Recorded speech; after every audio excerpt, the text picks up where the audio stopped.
Human, I remember your general. Indie games played a huge part in my interest growing up, and there are three that always come to mind. FNAF I talked about twice, and Bendy I talked about once, but I never once talked about Undertale and by extent Deltarune. It's not like I never wanted to, quite the opposite, I just never found the right topic. But now with Deltarune in relevance despite coming out over a month ago, which is wild, and my goat Asgore finally coming back into the spotlight for, reasons, I figured now would be a good time to talk about one of my favorite characters across both games. I've always loved Asgore, and I'd also love it if you could like and subscribe. That would be nice. Anyways, obvious spoilers for Deltarune ahead, and let's begin. Before Frisk fell down into the underground, like, long before, monsterkind led by their king, Asgore, were defeated by humankind and driven to live in the underground, sealed away by a barrier. However, when a human fell into the underground, Kara, Asgore's son Asriel, brought them in. Kara was treated by Asgore and his wife Toriel as their own child. But things went bad when Asriel and Kara were both killed during a risky attempt to cross the barrier. Since Asriel was killed by humans, Asgore declared war on mankind, intending to utilize 7 human souls from those that fell in the underground and break the barrier. However, this wasn't really what Asgore wanted. When the kingdom lost not one, but 2 royal children in one night, they were all angry and sad. Asgore saw the lack of hope, the hope his son once brought to his kind, and was desperate to give the people hope once more.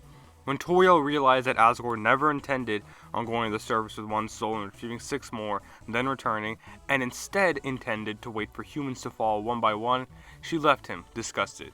A lot of people often view this as Toriel being in the right and Asgore being in the wrong, but the truth is both had flaws. Toriel was the queen for goodness' sake, and she chose to leave and hide in the ruins rather than do something to stop him, while Asgore's prolonged hesitance would make it harder and harder for him to go through with his plan.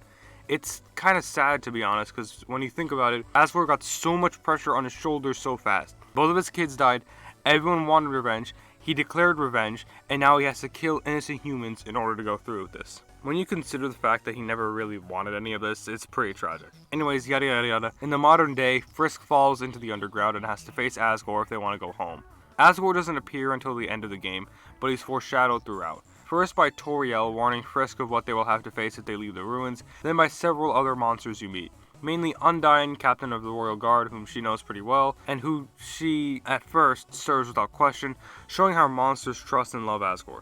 Like I said, you don't meet Asgore himself until the very end of the game. Here, the king is not as willing as monsters probably hope to end the life of yet another child, even wishing he could offer Frisk a cup of tea, but he can't do that since they aren't a monster. Instead, he heads into the back of his castle, telling Frisk to not be tense about this, and to think of it as a trip to the dentist. I really don't know how these two things correlate.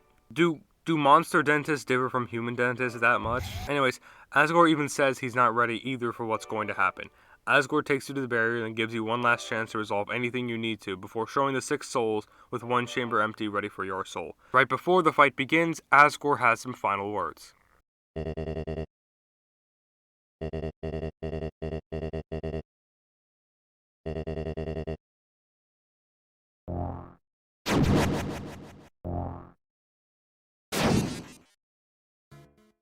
Asgore's fight is one of the many underrated parts of Undertale, especially since it's in the often overlooked neutral route.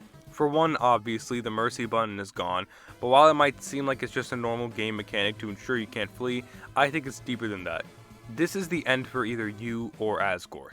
Either you get killed and give up your soul, or he fails his people and falls before you. Since this means you can't spare him either, it shows that he probably doesn't think he deserves mercy for what he did, and that he's content with the possibility of losing this fight and his life. His head hangs low for the entire fight, as if he's not willing to look you in the eye.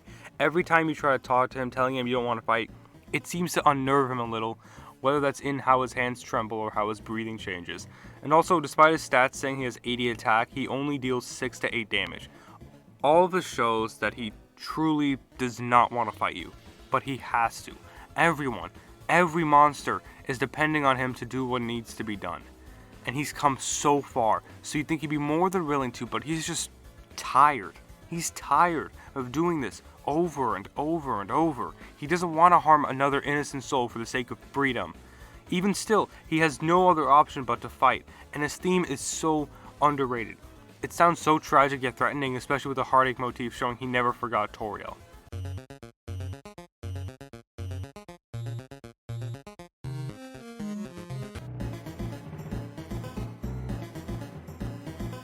But as we all know, eventually he falls. Asgore tells you of the day after his son died, how all hope had been lost throughout monster kind, how he declared war in a fit of anger. But he tells you how he doesn't want power or to hurt anyone, and how he just wanted his people to have hope. Willing to accept his death, he tells you to take his soul and leave the underground. If you choose mercy, Asgore is surprised, but happily says that he and Toriel will take care of you for as long as you're— oh, never mind, Flowey kills him. I can't wait to be happy again, I says with excitement. Little did I know. Evil flower. Anyways, aside from the neutral route, there's not much to say about Asgore since, again, he only appears at the end of the game, regardless of the route. In the pacifist route, he gets yelled at by Toriel when, again, she did leave her position of power to become a homeless person. Anyways, I can't say much of what he does here aside from clearly wanting peace between both species on the surface, and asking if Frisk will be the ambassador for monsters. Then Toriel stares at him and he runs away. Okay, can I just talk about this for a second? Look, Undertale is no stranger to flanderization or character exaggeration and stuff, but Asgore is certainly no exception. I'm kind of tired of the whole, well, my wife left me for Bone Man stuff, because people seem to take that too literally. Obviously, there's way worse cases of this in the Undertale fandom, especially with Sans, and it's even more prominent in other fandoms, like how some people used to think Shadow was just an edgelord. How people think Tom Holland's Spider-Man is a wimp. Ugh, it just makes me so angry. Rah! 7 cold beer! Anyways, my point is that while this kind of thing is funny for jokes and whatnot, it's important to remember that there's more to a character than a meme made about them. Case in point, Asgore's not a wimp or anything. He's not a coward in Undertale like people think. He's flawed. He clinged onto the past for so long that it drove him to commit unspeakable things. I just wish there was a little more closure by the end, but at the same time, it does leave things open. Does he ever patch things up with Toriel? Does he at least end up being her friend? I would like to hope something good happens for him, because if anyone deserves peace, it's him, especially after what he's gone through. No one ever thinks about the pressure that weighed on Asgore, but with monsters finally on the surface again, after hundreds of years of him doing things that he didn't want to do, he can at last relax. And then there's a genocide ending where he gets one-shot by Frisk, then killed by Flowey. Again. Now, Asgore has a more prominent role in Undertale's sister game, Deltarune, and this is where his recent relevance came to be.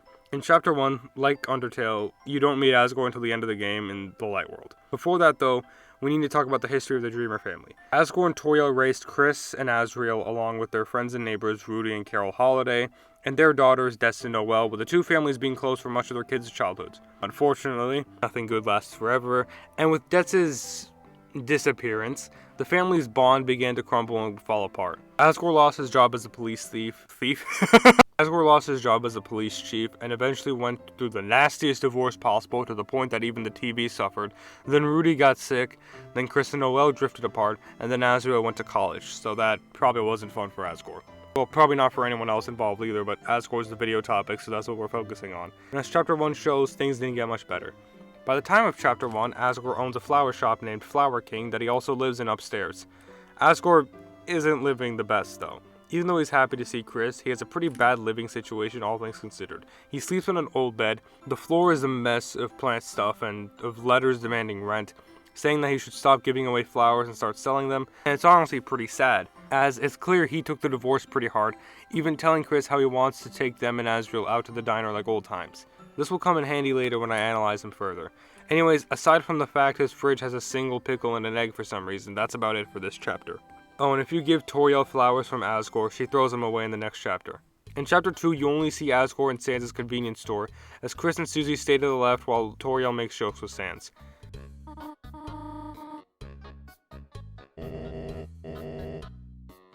This man is a comedic genius. Anyways, he once again gets shut down by Toriel, something we'll come back to later. Nothing else of note happens in Chapter 2 for Asgore though, aside from talking to Sans about Toriel. He may regret this later. Chapter 4 is where things start to get interesting though. First, we see him after Chris and Susie leave the church. He comes out of the trees, I think, then he offers Toriel flowers awkwardly. Toriel then leaves awkwardly. Asgore then stands awkwardly. Asgore then mutters to himself that he hopes that when Asriel comes back, he'll come back to everything being normal again. Later, we see Asgore again in the Holiday's house. It turns out that Carol, after kicking Asgore off the police force, still views him as a friend, or at the very least someone who can help take care of her house while she's busy doing mayor stuff. When Chris forces us out of them and tries to get us away, we can explore the vents to find Asgore cleaning the bathroom up and feeling a bit hungry. However, he says he needs to go look again and leaves. If you continue exploring a little to the left, you can find Asgore seemingly talking to himself. This time for sure, Toriel will finally see what really happened, that I just wanted to protect everyone. This time she'll have to believe me. They all will. It sure is beautiful, isn't it? This black shard. This scene alone gives us a lot to work with here. Whatever event Asgore is referring to is likely connected to Des, his removal from the force, and his divorce. Clearly, Asgore had something that he was directly involved in. That's not new information. The question is, what? What happened back then? Why did things get as bad as they did for the Dreamers and Holidays? Whatever it was, Asgore having what's probably a shadow crystal is pretty intriguing to say the least. I don't think this means he'll be a secret boss though. More likely he'll be the main boss. Why do I say this? Well, from the prophecy saying the Flower Man trapped in asylum, and from what Gerson says about Chapter 5, this is clearly indicative of the next Dark Fountain being in Flower King. The jealousy part is almost a dead giveaway, since we know at the end of Chapter 4 Sans is befriending Toriel. As for the asylum part, that might not be as obvious as some people might think. I don't think it means asylum as in Arkham Asylum, a prison, but rather a safe haven. So I propose a small theory. What if Asgore has already gone to a dark world? What if when he says he talks to his flowers, he means that literally? What if his flowers in the dark world are like his children, his family? And that brings us back to the main thing I think is going to happen in Deltarune. I think Asgore, and possibly even Chris, want things to go back the way they used to be, before the divorce, before Des disappeared. Whether the Knight is Des herself, or merely a manifestation of something related to her, in the same way Ralsei might be Chris's vision of himself as a true monster, it's clear that Chris has reasons for working with the Knight and possibly Carol. Now look, I know it's common to hate on Toriel now because of Chapter 4's ending, but there's a difference between being a bad person and being a bad parent. And people don't really talk about Asgore in this way because, you know, he's a good guy and all, but as a parent, I don't think so, unfortunately. Let's think of it this way. When they were together, Asgore was a dad to be there for his kids emotionally, while Toriel provided for the family and helped with keeping the house together. But after they split up, Asgore can barely keep himself afloat financially, and Toriel has to keep the school together and deal with young kids all day. And neither are there for Chris emotionally. Before, Chris would have Asriel and Des if they really needed it, but now, Chris is all alone in that regard. Asgore is too stuck in the past, just like Undertale, and Toriel is too hinged on trying to move on, to the point where she starts drinking. I wouldn't doubt if Carol felt similar, even if she is a bit cold. If Des is the Knight after all, then Carol wants to save her daughter, Chris wants their friend back, and Asgore wants everything how it used to be. I think Chapter 5 is where this plan will crack though. Disregarding if Asgore is a secret or a final boss, there's a non-zero chance he'll have to face the Delta Warriors at all. I imagine that if the flowers are portrayed as his family in the Dark World, then Asgore will be hesitant to seal the fountain. But soon he'll realize he can't keep running, that he can't keep trying to bring things back together the way he wants them to. Repairing old wounds takes time, and I think Asgore will learn that the hard way, but we know how desperate Asgore can be from Undertale. I am hoping that he will get his redemption arc in this chapter and finally get the attention he deserves that isn't just a meme. And for the record, no, I don't actually think he ran over Des, but like I said, it's all connected. I think that by the end, we'll see that both moving on in the way Toriel is forcing herself to, and clinging on to the past in the way Asgore is, are both bad ways to go about things. I fully think everyone, especially Chris and Asgore, is miserable from what happened, and we'll hopefully see some closure by the end for everyone. Then again, this is Toby Fox we're talking about, so either this video will age poorly or beautifully. We'll see next year when Chapter 5 releases. I truly hope we get to see Asgore back in the spotlight where he belongs. But with that, I've talked about all I wanted to for Asgore. He's always been an underdog and one of my personal favorites, and I really hope to see more of him in Chapter 5. Anyways, this is the end of the video, so hope you guys enjoyed. Please like and subscribe because I really need this video to do well, please. And with that, I'm gonna go drive for a bit. Hey, is that a deer?